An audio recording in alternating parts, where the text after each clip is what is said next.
What's going on, everyone? Welcome to season 2 of the Rent-ish podcast. I'm Zach, here with my co-host Patrick. We're two rookies chasing the dream of real estate investing. In this podcast, we'll talk about property management, wild stories, and everything in between. We don't know it all yet. But that's the point. We're learning as we go, just like you. We'll bring in the experts to educate and inform us, and we'll figure it out together. Let's laugh, learn, and dive into real estate side by side. Patrick. Yeah. If you're a longtime listener of the Rent-ish or our storied volumes and volumes of episodes, you may have noticed something a little bit different there. Did I fake you out? Did you think I was going to say it? I did think you were going to say it. Yeah, we rest in peace to the What Up. Yep. It's going the way of the dodo. Yep. But we're maturing here. We're growing. We're learning and growing and becoming more mature in season 2. How does it feel to be back? Feels good. Yeah. Feels like our freedoms are being stripped away. I can't say what up anymore. What's next? I don't know. Oh, who knows what's next? But we gotta do what the producers tell us to. We're just the talent here. Happy to be here.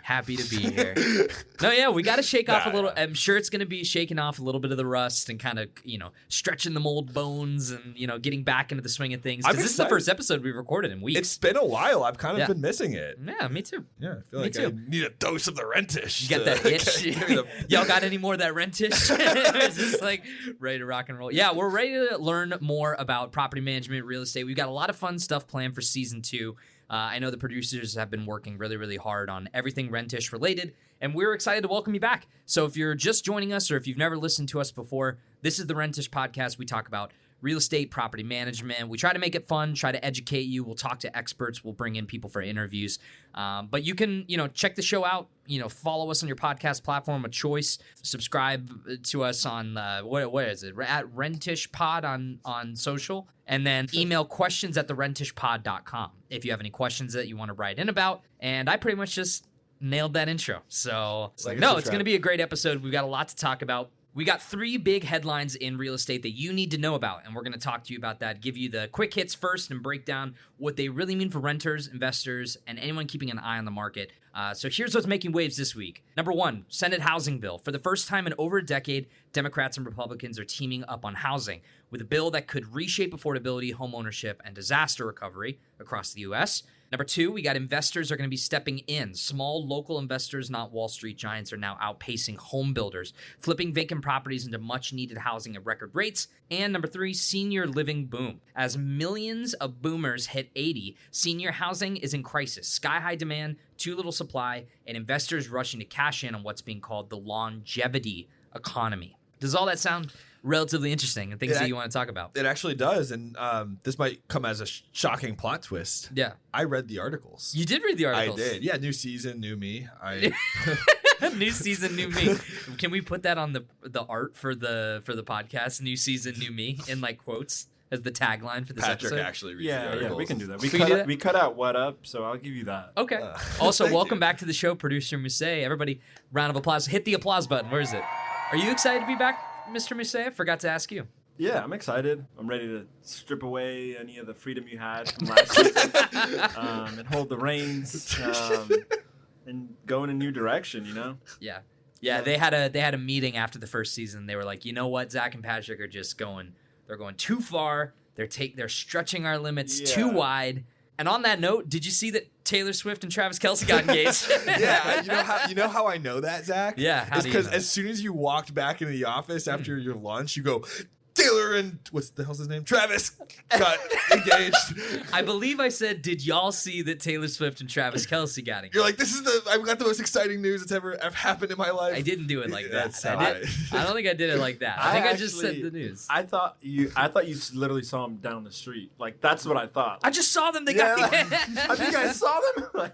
Yeah, I want to give a special shout out. Come on, it's a little bit of city pride. Travis Kelce, Cincinnati Bearcat, goes on to be with the Chiefs. He's a Bearcat? Yeah, Travis Kelce and Jason Kelce were both on the UC football team. That does make things a little bit more exciting. So it's kind of cool. Throw the cynicism aside for a second and just think about it. They're 2 of the biggest stars in the world, and now it's like they're the new royal family of entertainment right now. Yeah. Where it's like they've definitely supplanted the like Kardashians and stuff like that. Yeah. It's like people don't really care about them anymore, but people definitely care about T-Swizzle. So it's like now that she's marrying a Cincinnatian, that's kind of cool. What if the wedding is here? What if instead of cutting into a wedding cake, they cut into a 3-way?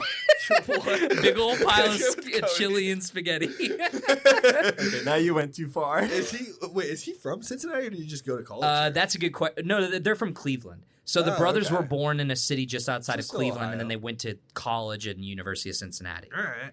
So yeah, you'll see it all the time. When Travis Kelce gets like a touchdown, he'll do the UC. UC. Okay, I did not know that. Yeah. So shout out to them. Taylor, if you're listening, come on the pod. We'd love to have you. That would be crazy if we get Taylor on the pod. We talk about your real estate investment. I'm sure you've got a really nice house somewhere that we can talk about, and it would be really cool. All right, well, let's get into the news, Patrick, and make sure that we're not stretching the bounds of our responsibilities too wide. CNBC, we're going to talk about Senate bill aims to increase affordable housing supply. Here's what renters, homebuyers need to know. Patrick, I'm going to read a little bit, and then you feel free to just interject with any questions, thoughts, or opinions here. Are you good? Wait, you're reading directly from like the article? I'm going to read from the document just for a little bit, just to kind of give the listeners a little bit of context. I'll pretend like I didn't read the article. Exactly. The Senate is moving on a major housing bill aimed at increasing the supply of affordable homes. The Road to Housing Act of 2025, short for Renewing Opportunity in the American Dream to Housing Act, which is what an acronym there, was unanimously advanced by the Senate Banking, Housing, and Urban Affairs Committee. Sponsored by Senators Tim Scott and Elizabeth Warren, this is the first bipartisan housing markup in over a decade, though the bill has yet to be scheduled for full debate on the Senate floor.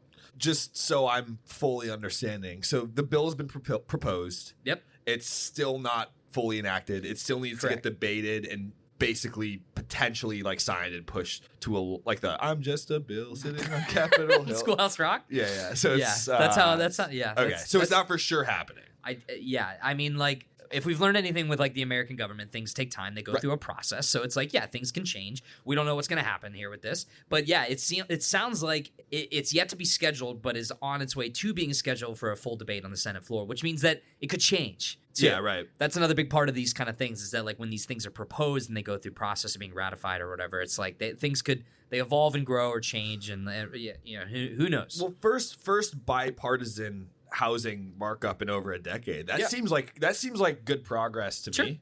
I don't know. Like seems like that seems like it's very rare to see bipartisan anything these days. So. Well, we'll see. So basically a summary of what's going on here. The bill seeks to tackle America's housing affordability crisis, where the median home has hit a record $435,000. That's crazy. I had no idea it was that high, the median. I used to get on Zillow and just like every now and then casually just look at available homes in the area and just be like, oh, that'd be cool to own. That'd be cool to buy. But now it's so depressing that I just I can't even open it up because it's like all the houses are so high. It's so expensive. Does that track as like the median that you kind of see? Because obviously that's a national median and obviously like it changes from area to area. I would say that's a little high for the areas that I look at in Cincinnati. Also, shout out Cincinnati. That's where we're filming the podcast. If you haven't figured that out by now. But hey, season 2, people are new. Yeah, we mentioned it like 3 times on that. We put Travis Kelce. Well, the headline of this episode says Travis Kelce and Taylor Swift plus real estate news, and then it's like, so we might have tricked some people into checking this out for the first time. But no, it's a little higher than what it typically is for here. But I feel like Cincinnati is below the median in places in terms of costs. It just depends on where. Yeah. But yeah, half of all renters are cost burdened, spending more than 30% of income on rent and utilities. So the goal of the bill is to boost housing supply, improving affordability, reducing homelessness, expanding access to homeownership, and making federal housing programs more efficient. So all that sounds positive. All that sounds, I mean, the whole thing sounds like a good idea to me, and it sounds like it sounds all positive. So I really hope it does pass. Yeah, well, we've reached out to our experts, of course, Zach and Patrick. We're learning the ropes as we go. We don't have all the facts, but we do have some really intelligent people that help put together our documents for the Rentish. And they basically gave a little bit of a breakdown on how it could impact individuals. So, for example, the requirement for a permanent chassis and expanding financial options, which can make homeownership more attainable in regions like the South. It also permanently authorizes the Community Development Block Grant Disaster Recovery Program. It's like SHIELD and Marvel. They need a shorter. Right. It's like you're gonna have to come up with a better acronym for that. Well, they did the road, the renewing opportunity in American dream. Like that's just, I don't know. That just seems like we want a road acronym. How can we make it work? The CDBGDR program. How would that? I don't think.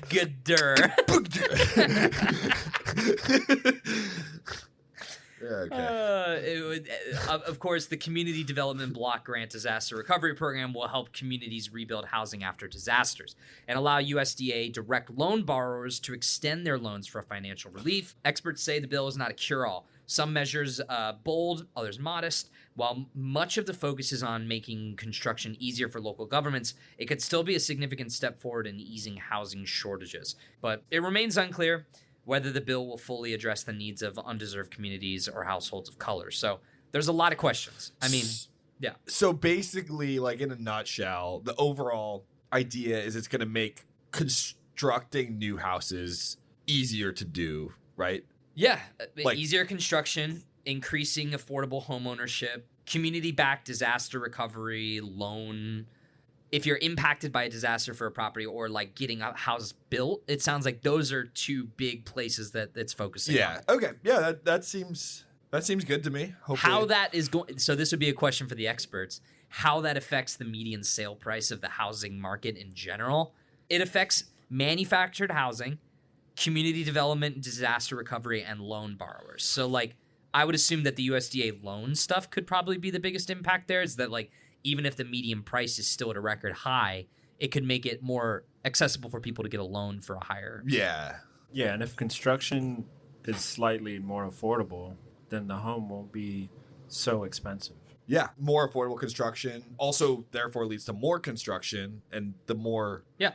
more supply, the cheaper things go in general, right? Yeah. Cool. This makes sense. Makes sense to me.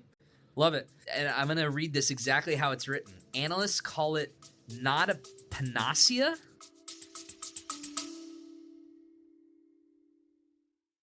Spending less and getting more is a no-brainer.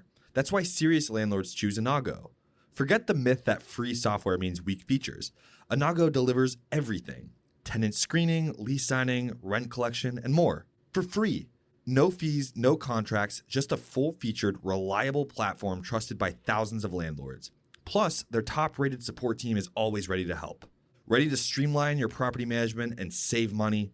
Visit inago.com today. That's INNAGO.com/podcast. Yeah, what are these words, guys? Producers? I think it's panacea. Penicillin? Panacea meaning. I got a lot of definitions. A solution or remedy for all difficulties or diseases. Oh, that makes sense. It's not like a wonder drug. The Rentish word of the day is Panacea, or is it chassis? Chassis. The panacea chassis. See, this is what happens when I take away the reins. Yeah, exactly. I think the fans would be disappointed if we didn't at least get a little silly Willy. Now with that, next news article. All right. Patrick, how would you like to give me the rundown on this bad boy? Well, since I read the article, I'd be happy to, Zach. Yeah. So this next article, I actually found this one pretty interesting. This section is called Investors Stepping Up Amid Crunch in Housing Supply Affordability. Okay. Paragraph synopsis is that the U.S. housing market is still tight. Fewer than 4 million homes are expected to sell this year, but local investors are stepping up to help with supply and affordability. Okay. What that means is, so according to a new report from the New Western, small mom and pop flippers are now delivering more homes to the market than new home builders. So far in 2025, investors have renovated over 30,000 homes compared to just under 19,000 new builds in the same market. Yeah. Okay. So a lot more flipping going on with homes that are just sitting there or need some sort of like renovation or, rather than building new constructions. But the vast majority of these, 98% of them, that's somewhere in the article. I think it is 98% are small time landlords who own just like 1 to 5 properties. Yeah, so I think that's really cool and interesting. Like it's truly like mom and pop investors flipping houses and really bringing so much more inventory to the market. Sure. It's like, as opposed to, I feel like generally a standard for like flipping is like not just necessarily the small time person that may just want to do it as a passion thing, but it's like a corporation flipping like a company, like a big manufacturing company or like a property management firm or whatever that'll flip like a crummy property and like do some basic upkeep or whatever and then sell it. Like, it's kind of cool that it's being done by someone that might care a little bit more. Yeah. Maybe put a little bit more love and care into the details. Yeah, no, I think that I totally agree. And I've got the exact demographics here. Not really sure how the math shakes out on this, but I'll just read what the article had. So, Again, we have professionals that help us. But the institutional buyers make up less than 2% of all purchases, with 93%, over 93% of the flips coming from small and local investors. About 6.6% from institutions. Wow. Yeah, so it's a surge in women, younger generations, and first-time investors who are entering the market. And 80% of these, this is where I got the 5 properties thing, 80% of the investors plan to buy only 1 to 5 properties in the next 12 months. So and 70% of them invest within 30 miles of home. So it really is local, small-time investors really bringing a whole lot of inventory to the market. Cool. Yeah. It's good to see the market expanding to many other people. There is so much like property that's already exists and structures that are built. And I like the idea of like using what's there, using that space, using that like structure. Right. You know, I think a lot of like older buildings, and I think, you know, we had John on the John Blatchford, shout out. He was on the podcast last season talking about like, you know, kind of flipping historic buildings and things like that, which is really interesting to me. And I think a lot of the older buildings like have good bones, have really interesting character and stuff. And I think, I don't know, the idea of like flipping those and instead of just creating something new as quickly as possible. Maybe a hot take. I would 1000% rather have like a renovated or slightly rejuvenated older building as my home than a brand new construction. Completely. I don't even think it's a hot take. Maybe it is. I don't know, but I completely agree. I don't know, but I think it's probably more split than we think. But in the neighborhood I live in Cincinnati, is called Northside. There's a lot of really, really cool old homes there. But there's also one, every day when I walk the dog, there's a new development that's there. But it's like that classic like millennial like barn kind of looking like house or whatever. And I'm like, barndominium. Sure. Well, it looks like a shipping container. Yeah, so right. Every time I pass, I'm like, God, this looks so ugly. Like, it's an eyesore. Yeah, I totally feel you. No, I like the idea of kind of having, you know, just flipping the old property. So yeah, I think this is really, really, really cool. And there is plenty of inventory still available. So there's around 2.8 million vacant homes in major metros. The biggest ones include Atlanta, Boston, Chicago, Denver, and LA, with properties ready for flipping. So, and I got some more quick stats for you. So, flippers versus builders by city, with flippers outpacing the builders significantly. I'll give you those ratios. Boston, 307%. Philly, 355%. Pittsburgh, 494%. LA, 658%. And St. Louis, 691%. So, like, so much percentages in the hundreds plus. It's really funny stats. Yeah. So yeah, obviously a lot of these are older cities that that have space, but a lot of that space is with buildings already constructed. So another theme too is that like Boston, Los Angeles, known for being like more expensive cities as well, and then you get this other mix of like Philly, which I didn't think was that expensive a place to live. Pittsburgh, definitely not, right? I would assume Pittsburgh is pretty affordable. St. Louis, I've always heard St. Louis is like pretty Midwestern-y cheap as well. Yeah. I don't know. So it's an interesting like group of cities that they gave there for the stats. Well, I don't even think that these necessarily have I could be wrong. I don't know if it's necessarily has to do with how expensive the city currently is, more so like the availability of homes ready for flipping. A lot of these cities are you know, more historic, older cities that have been around for like a long time that have a lot of older constructions, right? As opposed to, I'm assuming, as opposed to like some way newer cities that have really grown in the past like decade or two or whatever that have all new constructions. That's just my guess, though. It's fair insight, Patrick. You know, you're learning a lot. You're becoming a real smarty.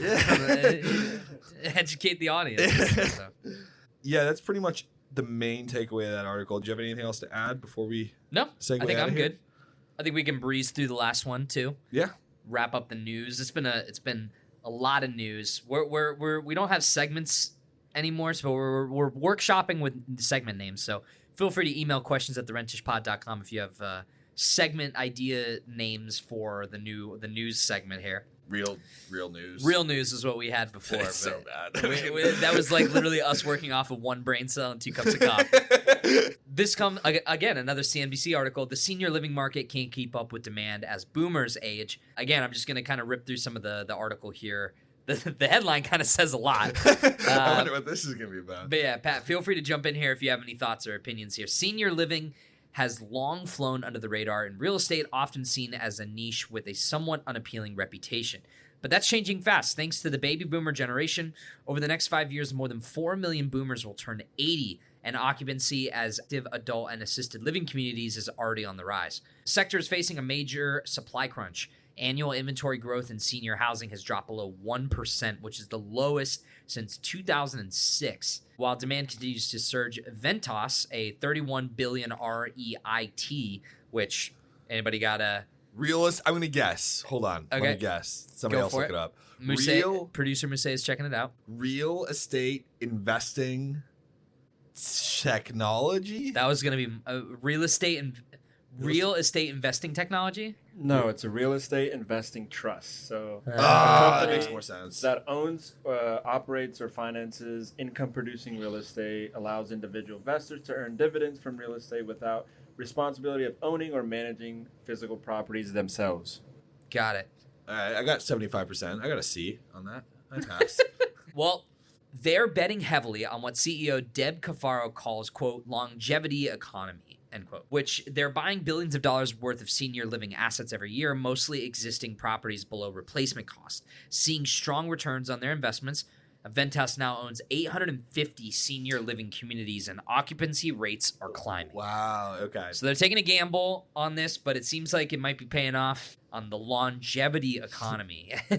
Any thoughts there? That makes sense though. I mean, it's obviously high costs up front, but like if the market for baby boomers assisted living facilities goes up, which seems to be the trend. It makes a lot of sense to me. Yep, I think so. Yeah, if occupancy rates are climbing, it's like seems like a fair gamble in my book. It doesn't even seem as much of a gamble as much as like an educated investment decision. Sure. $31 billion is so much money. Yeah. Do you have any idea how much money that is? Do you know how many Taylor Swift concerts I could go to with that much money? Yeah, it's sad. The supply-demand imbalance is stark. Aegis Living CEO Dwayne Clark likens the shortage to, quote, a party balloon on the end of a fire hose, end quote, with only about 4,000 new units expected each year, far short of the 100,000 beds needed annually through 2040. Is it really getting that much seems to demand? be. I actually took a gerontology class in college for like a social science. I didn't even know what gerontology was when I You went want to into explain class. that to the audience? Yeah. No, I just took it because it worked with my schedule. And like the first day of like the class, I learned it was the study of aging. So I was like, all right, I guess I'm doing this now. Man, that sounds like a depressing class.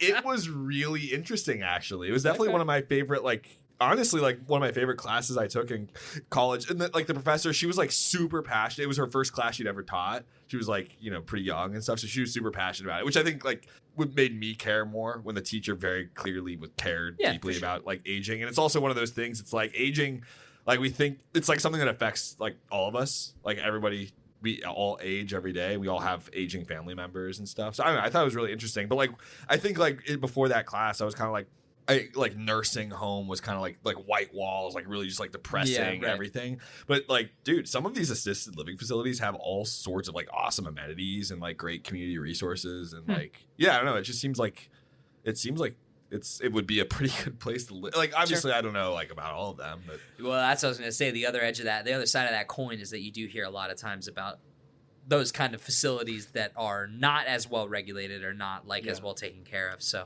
I feel like it's a spectrum across the board. That's fair. That would be a really interesting thing if we had someone to bring in on the show, someone we could interview about that process or about what those living situations are like. But in short, Senior living is moving from an overlooked niche to a booming opportunity. Demand soaring, supply constrained, and investors ready to capitalize on the sector's growth. Lots of interesting questions there, lots of interesting stuff. Maybe one of these days we'll have someone on the show to talk more about the senior living market, because that seems to be a big factor in the real estate market today. But yeah, that's all I got on that one. I feel like that was pretty easy, straightforward. And that does it for this newsy segment of the Rentish podcast. Thank you guys for hanging out with us for this episode. As a reminder, email questions at the Rentish Pod if you have a news story or something that you thought was interesting that you'd like to hear us discuss, or if there was a segment that you'd like to hear us go over. Maybe you're an expert and you want to be part of the show. Come on, drop us your contact information, put your digital business card in an email and send it right over to us. Follow us at the Rentish Pod on Instagram and socials. And if you're on Spotify or Apple Podcasts or wherever you're listening to the Rentish, just give that thing a 5-star or a 10-star or however high the stars go, and comment that you love it. And we would appreciate you very, very much. But until the next episode of The Rentish, I've been Zach. That's been Patrick. What up? Producer Marseille. And we'll see you guys next time. What if you had a network of mentors and peers to guide you through your toughest challenges? Cohorts is a private network of experienced investors who share lessons, insights, and support at every stage of growth. Whether you're managing 10 million or 1 billion in assets, Cohorts helps you build smarter and avoid costly mistakes. Learn more and join the community at joincohorts.com/podcast.